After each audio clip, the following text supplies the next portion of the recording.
The Olympics feature thousands of athletes competing in hundreds of events, but some stories will be remembered more than others. This morning, we're talking about some of the highlights from the London Games. Joining us via Skype from Stamford, Connecticut is Matt Norlander, writer for CBSSports.com. Matt, good morning to you. Terrell, good morning to you. Thanks for having me on. It's good to have you on this morning. Lots of great moments to talk about during these Olympics. What stood out to you? Well, there's been a bunch. In fact, I think these games really had an abundance of really positive stories, more than any I can remember. I mean, I'm not a veteran here, but from the past 2 decades of following the games, these ones seem to have a lot of positivity with women. We had more women representatives for the United States than men for the first time in our country's history. Every single nation sent a woman delegate to represent their nation in the games.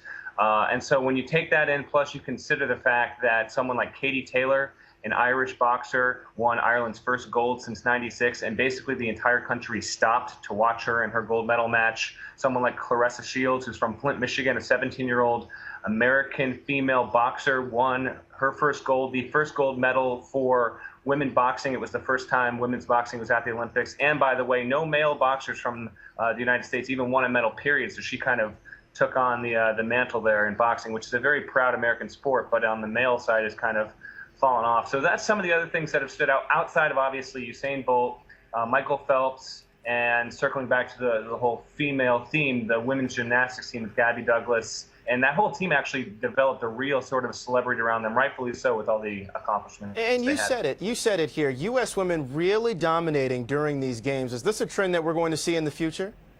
I think so, and I hope so. You know, it was really appropriate this year because it was the 40th anniversary of Title IX, which, of course, affords women the same opportunities in sports as men in this country. So some good synergy with that. But why not? You know, and especially when you look at the women's national team in soccer, women's soccer has kind of been the biggest international sport for the United States, and they've won golds over the years. They did it dramatically this year around, a little bit controversial with that semifinal against Canada. And so they're kind of looked to see, to be the forebearers to that kind of female progression and the movement there. And yeah, why not? Why can't there be more positive stories and more women participating going forward? It might be, for the next few decades here, it might be a situation where there are more female representatives at the Olympics than men for the U.S., and that's perfectly fine. And another story that you mentioned, Michael Phelps exceeding expectations at these games in particular. I want you to look into your crystal ball here. Are we going to see another athlete like Michael Phelps accomplish what he did anytime soon?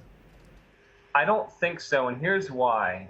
One, Phelps is not coming back. He said he's not coming back, and I believe him, but the reason why Phelps is so incredible, like people hear the 22 medals, the 18 of those being golds, and it's an incredible mark. And then some people say, but wait, it's swimming. He wins more medals because it's kind of part of the sport. But the thing about Phelps is he was so good in so many different strokes, and the programs he took on were so incredibly physically tough and fatiguing. No one had ever done that before. It was unprecedented then, and even Ryan Lochte, who was expected to show better than Phelps at these games, didn't even fare as well as we expected, and his program wasn't even quite as tough as Phelps in '08. So I don't think we're going to have anyone like him for decades to come, and if we do, we just can't see it coming down the pike because it's just so much to ask one swimmer to take on 4 or 5 different kind of, you know, races and programs, and not only that, but medal and win golds and break world records like Phelps did in '08. Another story that you mentioned, too, runner Usain Bolt solidifying himself as a legend during these games. You know what? There were other Olympic athletes that went to these games and wanted to meet him. What is it that's so appealing about Usain Bolt? I tell you, Bolt, Terrell, is lovably arrogant. It's bizarre, and I don't know if it's just because he's Jamaican and it's part of that culture, but I can't get enough of him. And part of it is, one, he talks the talk and then he walks the walk or runs the run or sprints the sprint, however you want to put it.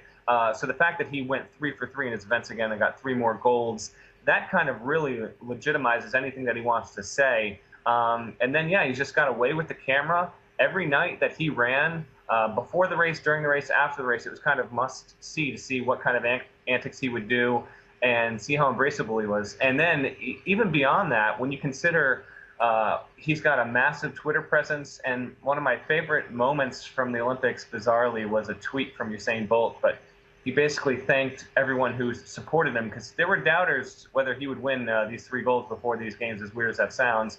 And he said, "I'm a living legend now, that's for sure." And if you think about that, what other kind of athlete could kind of cheekily say that? But with Bolt, he's able to pull it off, and he's unlike any athlete we've seen before. And I think it's reached a point with this. He is one of the 10 most famous athletes in the world, certainly, and he might even be top 5 right now. There it is from Matt Norlander, writer for CBSSports.com. Matt, appreciate you joining us this morning. Thank you so much. Terrell, thank you so much.